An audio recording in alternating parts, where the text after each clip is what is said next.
Power Frunk installation guide.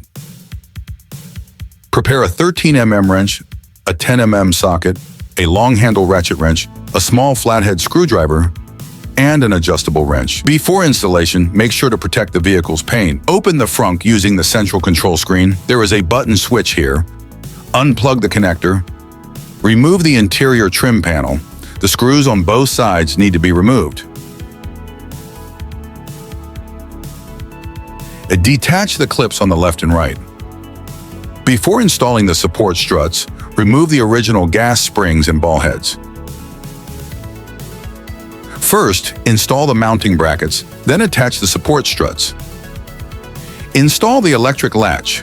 Remove the original latch assembly. Disassemble the torsion spring on the original latch, paying attention to the positions of both ends of the spring. Install the electric latch assembly. Hang the cable bracket onto the metal post and restore the spring to its original position. Next, proceed with the wiring installation.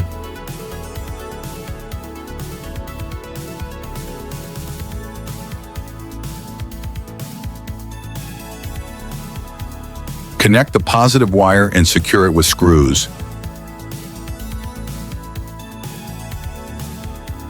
Connect the ground wire.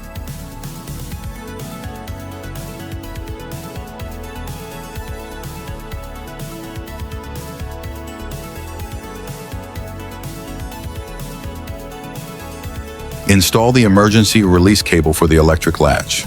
Secure the yellow emergency cable using zip ties. Neatly arrange the wiring harness and secure it with zip ties. Peel off the adhesive backing of the control unit. Reinstall the original interior trim panels. The Power Frunk installation is now complete.